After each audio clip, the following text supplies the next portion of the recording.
Hello, जय हिंद साथियों। स्वागत है आप सभी का हमारे स्टडी यूट्यूब चैनल पर। साथियों, आज हम देखने वाले हैं जीएस के 20 महत्वपूर्ण प्रश्न, जो कि काफ़ी इम्पोर्टेंट प्रश्न है। साथियों, आप सभी से निवेदन है कि वीडियो के अंत तक जरूर बने रहिए और कमेंट करके भी ज़रूर बताइए कि कितने ऐसे प्रश्न हैं जिनके आंसर आपको पता थे। तो आइए चलते हैं और देखते हैं आज के अपने पहले प्रश्न को। हमारा आज का पहला प्रश्न है, निम्नलिखित में से किसे भारत निर्वाचन आयोग ने नेशनल आइकॉन के रूप में चुना है? तो साथियों, भारत निर्वाचन आयोग ने किसे नेशनल आइकॉन के रूप में चुना है? तो आपका करेक्ट आंसर है इस प्रश्न का राजकुमार राव, ऑप्शन डी। आपको बताना चाहूँगा कि जो भारत निर्वाचन आयोग है, इसकी स्थापना 25 जनवरी सन 1950 को हुई थी। यही कारण है कि प्रत्येक वर्ष 25 जनवरी को राष्ट्रीय मतदाता दिवस के रूप में मनाया जाता है। तो आपको यह भी याद रखना है कि राष्ट्रीय मतदाता दिवस के रूप में 25 जनवरी को प्रत्येक वर्ष मनाया जाता है। चलिए बढ़ते हैं और देखते हैं अगले प्रश्न को। मैरियाना ट्रेंच निम्नलिखित में से किस महासागर में स्थित है? साथियों, जो मैरियाना ट्रेंच है, मैरियाना गर्त है, यह किस महासागर में स्थित है? तो आपको याद रखना है, यह प्रशांत महासागर में स्थित है। गर्त जो होता है साथियों, यह किसी भी महासागर का सबसे गहरा भाग होता है। जो मैरियाना ट्रेंच है साथियों, ये सामान्यतः 55 मीटर से भी अधिक गहरा होता है। जो गर्त होता है साथियों, ये लगभग 55 मीटर से भी अधिक क्या होते हैं? गहरे होते हैं। तो आपको याद रखना है। चलिए बढ़ते हैं और देखते हैं अपने अगले प्रश्न को। निर्वाचन क्षेत्र के परिसीमन का अधिकार किस प्रकार के बहुमत द्वारा किया जा सकता है? साथियों, निर्वाचन क्षेत्र के परिसीमन का जो अधिकार है वह किस प्रकार के बहुमत द्वारा किया जा सकता है? तो आपको याद रखना है, इस प्रश्न का करेक्ट आंसर हो जाएगा सामान्य बहुमत। सामान्य बहुमत के द्वारा किया जा सकता है। साथियों, आपको याद रखना है कि भारतीय संविधान के अनुच्छेद 82 के तहत संसद जो होता है वह प्रत्येक जनगणना के बाद एक परिसीमन लागू करती है। निर्वाचन क्षेत्र का जो परिसीमन होता है साथियों, वो सामान्यतः बहुमत द्वारा ही किया जाता है। तो आपको याद रखना है। चलिए बढ़ते हैं और देखते हैं अगले प्रश्न को। हमारा आज का अगला प्रश्न है, किसको थाईलैंड के नए प्रधानमंत्री के रूप में चुना गया है? साथियों, थाईलैंड के नए प्रधानमंत्री के रूप में किसे चुना गया है? तो आपका करेक्ट आंसर हो जाएगा इस प्रश्न का कि थाईलैंड के जो नए प्रधानमंत्री हैं उसके रूप में चुना गया है श्रेथा थाविसिन को। श्रेथा थाविसिन को साथियों, इनको जो है थाईलैंड के नए प्रधानमंत्री के रूप में चुना गया है। तो करेक्ट आंसर आपका ऑप्शन बी हो जाएगा इस प्रश्न का। आपको साथ ही साथ साथियों यह भी याद रखना है कि थाईलैंड की जो राजधानी है वह क्या है? वह बैंकॉक है। थाईलैंड की राजधानी साथियों बैंकॉक है और यहाँ की मुद्रा का नाम बाहत है। बाहत यहाँ की मुद्रा है और बैंकॉक यहाँ की राजधानी है। कहाँ की साथियों? थाईलैंड की। चलिए देखते हैं अगले प्रश्न को। हमारा आज का अगला प्रश्न है, हाल ही में खबरों में रहा पीएम ऊषा अभियान का संबंध है। साथियों, जो पीएम ऊषा है यह किससे संबंधित था? तो आपका करेक्ट आंसर हो जाएगा इस प्रश्न का शिक्षा मंत्रालय से। इसका जो संबंध है साथियों, शिक्षा मंत्रालय से है। आपको यह भी याद रखना है साथियों कि पीएम ऊषा अभियान का संबंध जो है यह तो आपको पता है शिक्षा मंत्रालय से है। इसका विस्तारित रूप जो है प्रधानमंत्री उच्चतर शिक्षा अभियान है। पीएम ऊषा का जो फुल फॉर्म है साथियों हिंदी में, वह प्रधानमंत्री उच्चतर शिक्षा अभियान है। इसे वर्ष 2023 में प्रारंभ किया गया था। तो आपको याद रखना है, इसे पीएम ऊषा अभियान को कब चालू किया गया था? तो वर्ष 2023 में चालू किया गया था या लागू किया गया था। आपको याद रखना है। चलिए देखते हैं अगले प्रश्न को। टाइटेनिया किस ग्रह का उपग्रह है? साथियों, जो टाइटेनिया है वह किस ग्रह का उपग्रह है? तो हमारा इस प्रश्न का करेक्ट आंसर हो जाएगा अरुण ग्रह, जिसे आप इंग्लिश में कहते हैं यूरेनस। यूरेनस ग्रह को साथियों, यूरेनस ग्रह जो है, टाइटेनिया जो है यूरेनस ग्रह का उपग्रह है। आपको याद रखना है। चलिए बढ़ते हैं और देखते हैं अपने अगले प्रश्न को। नागनंद, प्रियदर्शिका एवं रत्नावली निम्नलिखित में से किसकी रचनाएं हैं? साथियों, जो नागनंद है, प्रियदर्शिका और रत्नावली, यह किसकी रचनाएं हैं? तो आपका करेक्ट आंसर हो जाएगा इस प्रश्न का हर्षवर्धन। नागनंद, प्रियदर्शनी और रत्नावली जो है साथियों, यह हर्षवर्धन की प्रसिद्ध रचनाएं हैं। ऑप्शन सी हमारा इस प्रश्न का करेक्ट आंसर है। यह जो जीएस का प्रैक्टिस सेट है साथियों, यह आपके सभी आगामी परीक्षाओं की दृष्टि से काफ़ी महत्वपूर्ण है, इसलिए वीडियो के अंत तक जरूर बने रहिएगा। और चैनल पर अगर नए हैं तो साथियों चैनल को भी जरूर सब्सक्राइब कर लीजिएगा। हमारा आज का 8वां प्रश्न है, ब्रिक्स समूह के 15वें शिखर सम्मेलन की अध्यक्षता किस देश ने की है। साथियों जो ब्रिक्स शिखर समूह है, इसकी जो 15वां था, इसकी जो अध्यक्षता है वह किस देश ने की थी, तो आपको याद रखना है दक्षिण अफ्रीका। दक्षिण अफ्रीका ने साथियों ब्रिक्स शिखर सम्मेलन 15वें शिखर सम्मेलन की जो अध्यक्षता की है वह की है दक्षिण अफ्रीका में। साथ ही साथ आपको याद रखना है साथियों, इसका जो आयोजन है यह 22 से लेकर 24 अगस्त 2023 में हुआ था। 22 से लेकर 24 अगस्त 2023 में हुआ था। इसमें कुल देश कौन कौन से साथियों, कुल देश के संगठन है तो आपको याद रखना है ब्राज़ील, रूस, भारत, चीन, दक्षिण अफ्रीका, ईरान, मिस्र और एक साथियों इथियोपिया है, और संयुक्त अरब अमीरात है। इतने देश जो हैं इसमें शामिल हैं इस संगठन में। चलिए बढ़ते हैं और देखते हैं अपने अगले प्रश्न को।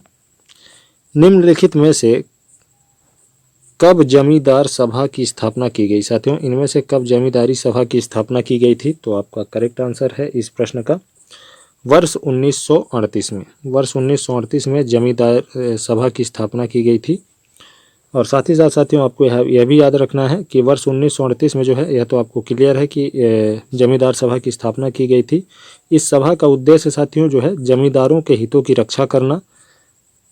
यह भारत की प्रथम जो है राजनीतिक संस्था थी। इसके जो अंग्रेज सचिव थे उनका नाम था विलियम क्रावी। आपको यह भी याद रखना है, काफ़ी महत्वपूर्ण है। इसके जो अंग्रेज सचिव का नाम था विलियम काबरी इनके जो अंग्रेज थे सचिव उनका नाम था। और भारतीय सचिव का नाम था प्रसन्न कुमार। आपको याद रखना है, यहाँ से भी प्रश्न जरूर बनते हैं। चलिए देखते हैं अपने अगले प्रश्न को। वर्ष 1988 में भारतीय राष्ट्रीय कांग्रेस के चौथे अध्यक्ष थे। वर्ष 1988 में साथियों भारतीय राष्ट्रीय कांग्रेस के जो चौथे अध्यक्ष बने थे उनका नाम क्या था, तो आपको याद रखना है जॉर्ज यूले जो है साथियों, यह वर्ष 1888 में भारतीय राष्ट्रीय कांग्रेस के चौथे अध्यक्ष बने थे। और साथ ही साथ साथियों आपको यह भी याद रखना है कि जो भारतीय राष्ट्रीय कांग्रेस की स्थापना है यह कब हुई थी, यह हुई थी 28 दिसंबर 1885 में। और उस समय किसके नेतृत्व में हुई थी साथियों, तो ए.ओ. ह्यूम के अध्यक्षता में हुई थी। आपको हालांकि पता होगा इसके बारे में। चलिए बढ़ते हैं और देखते हैं अपने अगले प्रश्न को। हमारा आज का अगला प्रश्न है, पावना किसान विद्रोह निम्नलिखित में से किस राज्य में हुआ। जो पावना किसान विद्रोह था साथियों, यह किस राज्य में हुआ था, तो इसका करेक्ट आंसर हो जाएगा पश्चिम बंगाल में। पावना किसान विद्रोह साथियों यह पश्चिम बंगाल में हुआ था। इसका कारण क्या था साथियों, तो आपको याद रखना है यह किस सन में हुआ था साथियों, तो सबसे पहले आपको बता देना चाहूँगा यह हुआ था 1873 से 76 में। किस वर्ष हुआ था, 1873 से 76 के बीच हुआ था।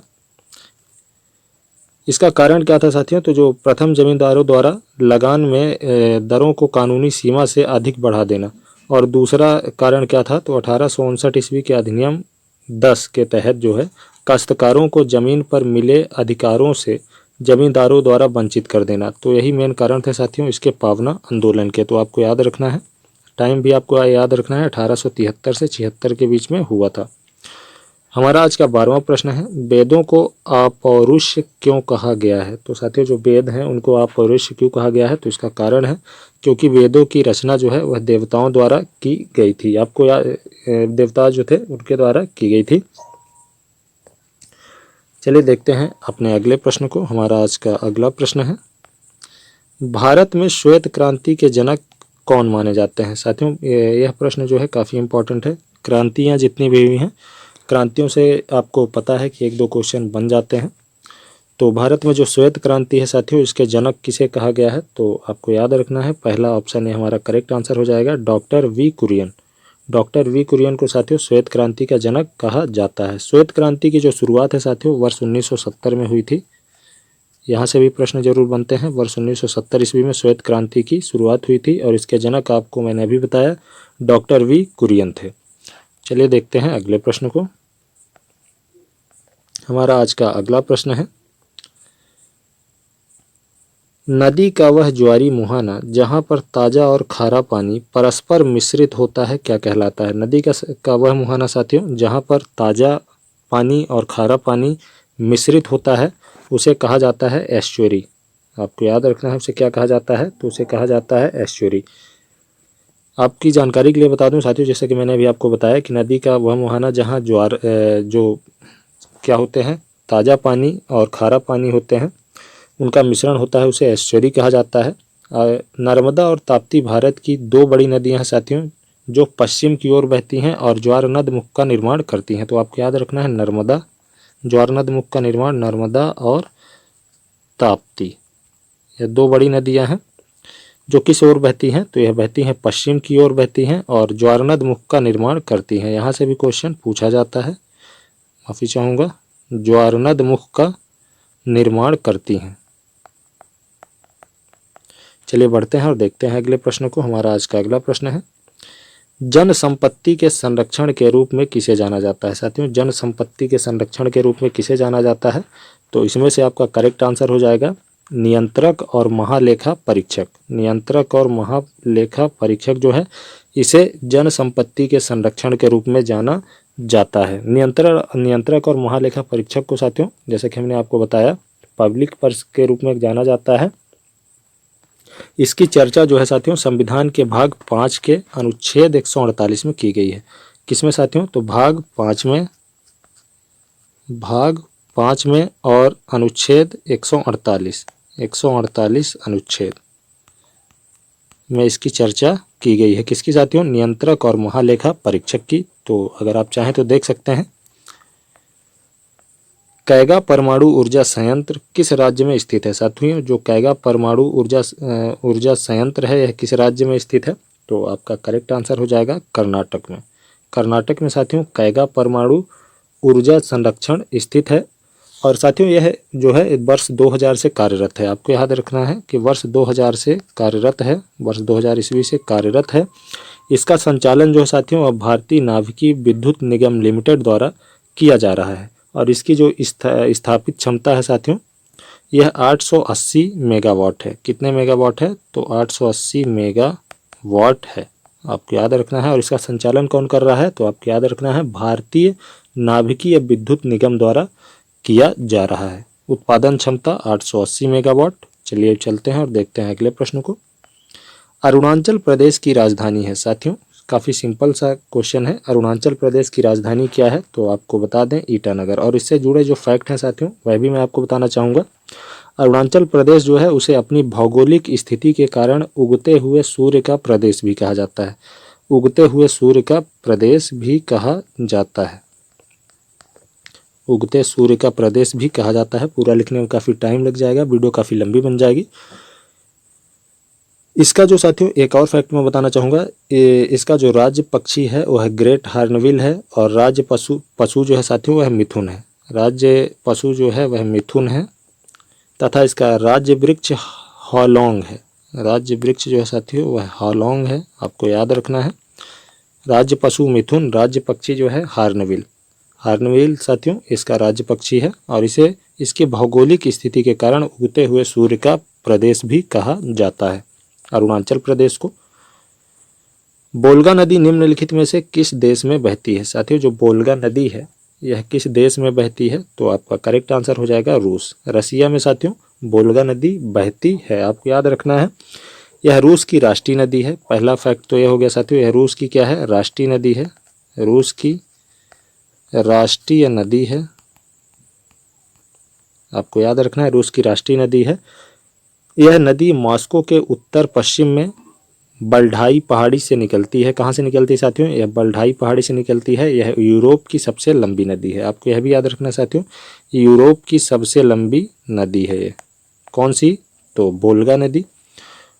यह फैक्ट भी आपको याद रखना है, काफ़ी महत्वपूर्ण है। आज का हमारा 19वां प्रश्न है, किस देश की सीमा भारत से नहीं मिलती? साथियों, कौन सा देश है जिसकी सीमा भारत से नहीं मिलती? तो आपको मैं बता देना चाहूँगा, वैसे भी आपको पता है, जो सेशेल्स है इसकी सीमा भारत से नहीं मिलती है। और भारत की सीमाएं साथियों, ये आपको बताना चाहूँगा कि यूरोप का यह एक महत्वपूर्ण देश है और इसकी सीमाएं जो है साथियों, उत्तर पश्चिम में पाकिस्तान से और पाकिस्तान और अफ़गानिस्तान के साथ साथियों, और उत्तर में चीन, नेपाल और भूटान के साथ, तथा पूर्व में म्यांमार व बांग्लादेश के साथ मिलती है। तो सेशेल्स जो है साथियों, इसमें कहीं तक नहीं आता। कुल 7 ही देश हैं जिनके साथ भारत की सीमाएं मिलती हैं। चलिए साथियों, देखते हैं आज का हमारा जो आखिरी प्रश्न है, आखिरी और 20वां प्रश्न है। अगर यहाँ तक आप बने रहे हैं तो कमेंट करके ज़रूर बताइएगा कितने प्रश्न हैं जिनका आंसर आपने सही किया है। कौन सा महाद्वीप है जहाँ से विषुवत वृत्त, कर्क वृत्त और मकर वृत्त गुजरते हैं? ये जो रेखाएं साथियों, एक जो है काल्पनिक रेखाएं हैं, आप सभी को पता है। विषुवत वृत्त, कर्क वृत्त और मकर वृत्त गुजरते हैं। तो इसका करेक्ट आंसर क्या हो जाएगा? अफ्रीका महाद्वीप। अफ्रीका महाद्वीप है साथियों जहाँ से यह तीनों गुजरती हैं।